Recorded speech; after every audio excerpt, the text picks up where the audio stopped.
Good morning, everyone. Welcome to our episode today here on Sir Jeremiah Hangat's Classroom Anything Goes. And this morning, I have five student guests who will be talking about a very serious matter, actually. It remains a very serious topic now in 2024. And we will be talking about teenage pregnancy.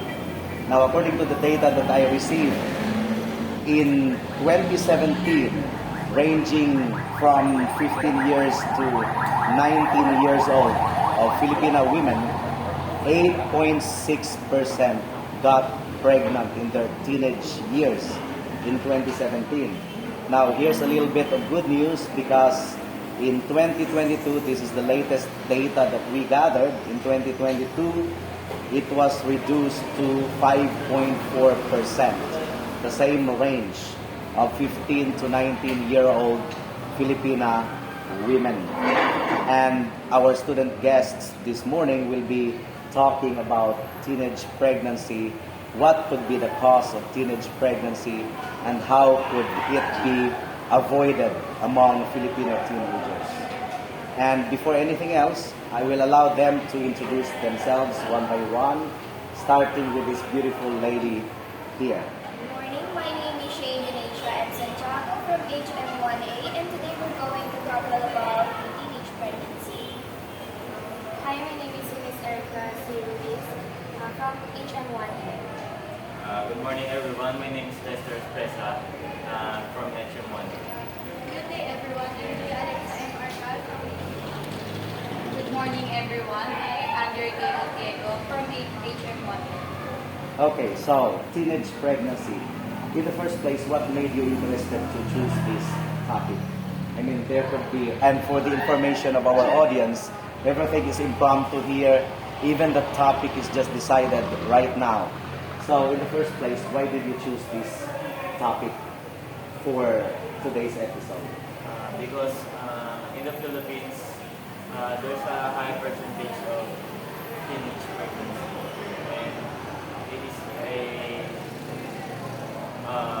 one of the most unsolved problems here in the Philippines. One of the most unsolved problems. And because of that, you want to be an advocate of the awareness campaign against teenage pregnancy. But there is a little bit of hope because in 2017, it was 8.6%, but in 2022, it reduced to 5.4%. What could be the reason for the reduction of the percentage of Filipino teenage mothers? As far as your awareness is concerned, has the government been doing something to campaign about it? Have you heard of any campaign, active campaign from the government, civic organization, to avoid teenage pregnancy? I guess not only the government, but also in social media, because right now, this is a very serious topic. And on social media, they're not normalizing it. So every teenage now, it's not okay. So in social media, there is a lot of topic about teenage pregnancy, and everyone is talking about it. Many are talking about it. Yes. Now, we know for a fact that teenage pregnancy should be avoided at all costs. We know intellectually, ideally, teenage pregnancy should be avoided. But why do teenagers still get pregnant? What's your take about it? Because they don't know how to use the proper protection for having sex. And some of them are getting curious about what or how does it feel being on that situation. Okay, so you ascribe or you attribute the cases of teenage pregnancy due to lack of knowledge of contraception or protective measures. Also the guide of the parents, because some of the parents or some of the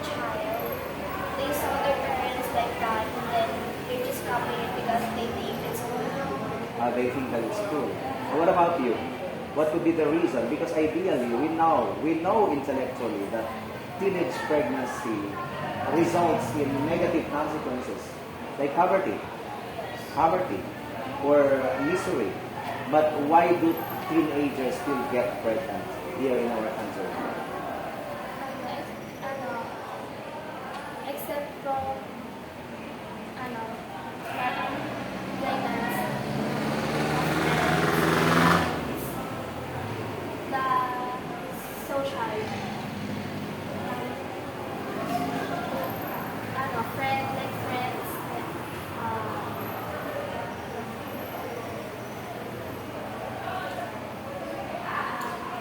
they're curious about the experience of each other.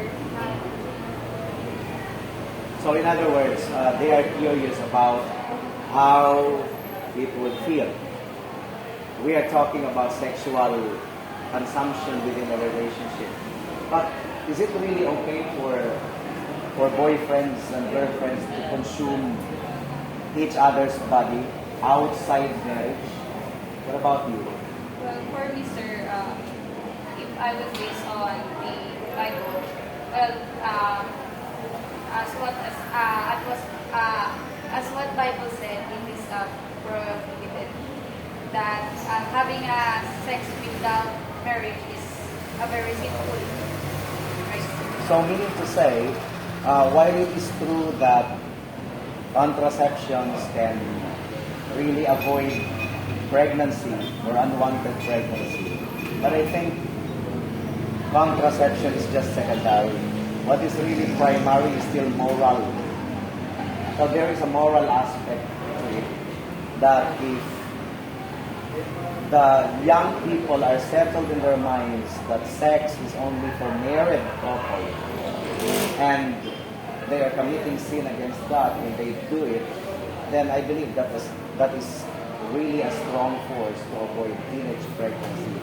But as you said, in the absence of the guidance of the parents, not only just guidance but moral guidance, then problem comes in.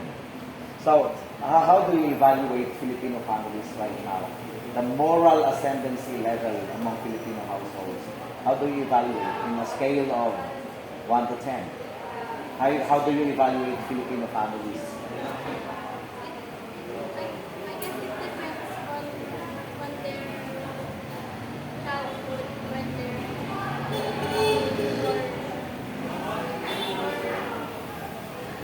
depends because of poverty, their lack of educating themselves, but at the scale of 1 to 10, I will rate families.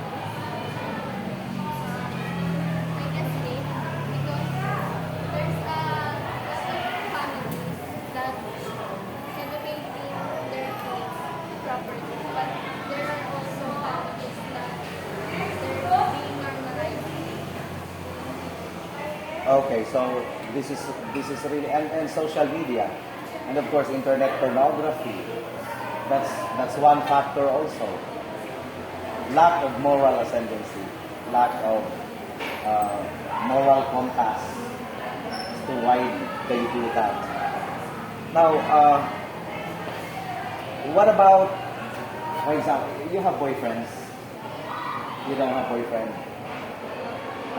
What if you have a boyfriend and your boyfriend is making a sort of advances? So, what would be your response? Practical. I'm looking for a practical answer because we just have to be realistic. There are really times when boyfriends make advances. So how could a girl respond to the advances of the boyfriend? If you are in that situation, so I'm asking to our lady guests here. What about you? For me, sir, if that case will happen, I will tell my boyfriend he can wait until the right time. Because for me, sir,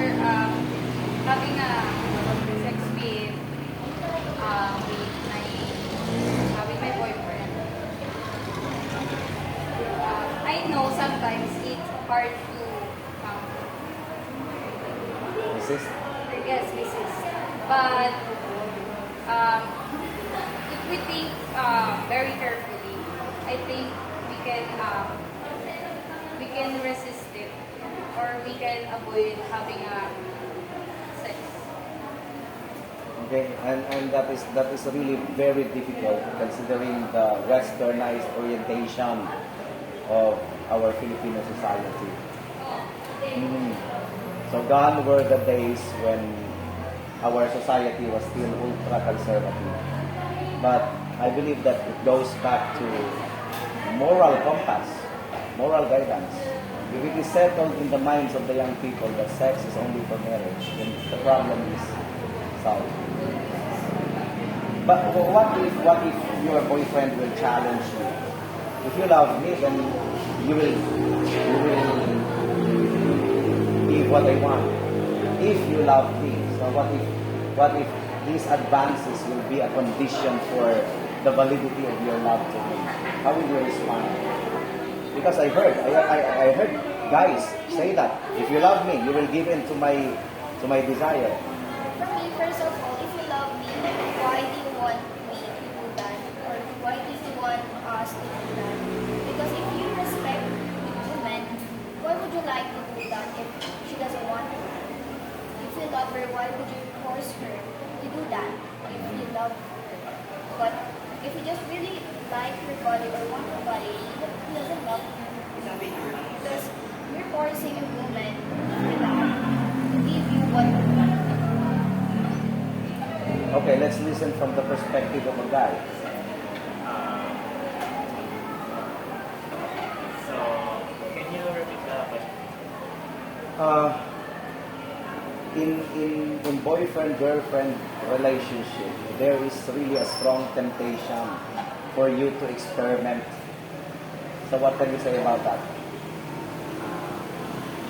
Based on her answer, if your girlfriend or boyfriend is forcing you to do such thing, I think you should refuse to their offer or Advances. advances in your um,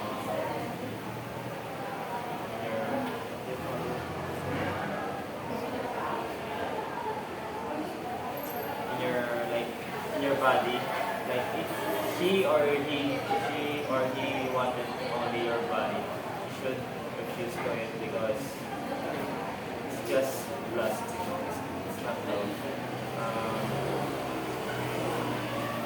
Because if I'm gonna base on the just like what she has said in the Bible, it's not good to have sex with your partner before marriage. Before marriage. So it's really immoral.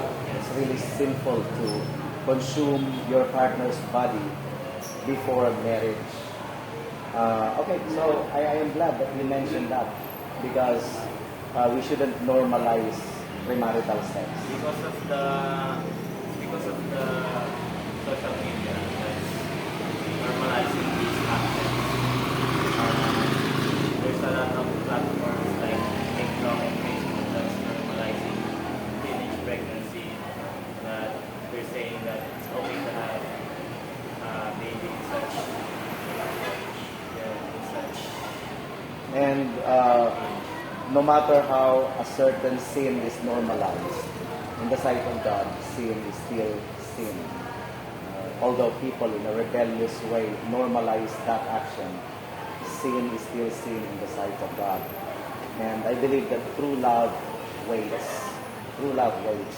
On a practical level, what will happen to a teenage mother who becomes a mother in her teenage years? Who doesn't have any college degree? Where will she get the source of funds to feed the child? And in the case of boys, teenage boys who become fathers at an early age, where will that boy get the living, the income to feed the family? So there's really a practical disadvantage. Now, for the remaining portion of our episode today, face the camera, and teenagers may be watching you this morning. A piece of advice to them. Let's start with you. My advice is you should respect yourself. You should respect yourself and others' decision. Do not just don't be curious on the things that you see or saw on something, because there's a time for that. And for those teenagers, moms, parents, I hope that that will be a lesson for them to do such good things in life. Okay, next. Always think about your future, because being a mom is very difficult to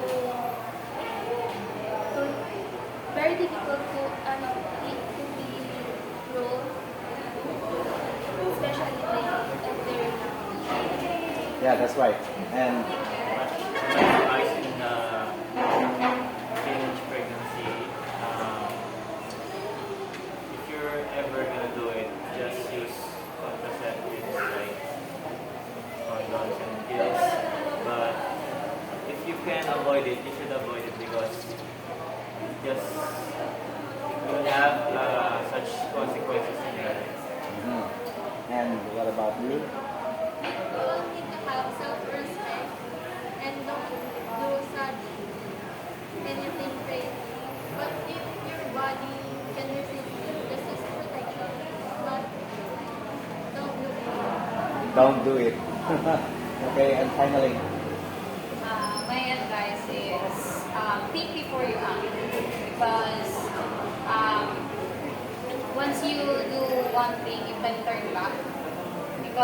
And also avoid normalizing teenage pregnancy, because it is a big role as a mom. It's not very easy. It's a lot of responsibility, and think about your future. okay, thank you so much. And to those who have already fallen, I need to say, once upon a time in your life, you have decided unwisely and you have become a teenage mother, remember that it's not the end of the world. A person who has fallen can still rise up and mend his or her ways, so long as you listen to the counsel of the elders, you listen to the advice of people who are much more mature than you are. And you should know when to seek help and to whom are you going to ask for help. It's not yet the end of the world. Once again, there is always hope and there is always light at the end of the tunnel. So thank you so much for joining us today. You've been very wonderful guests this morning. And till next time, God bless us all.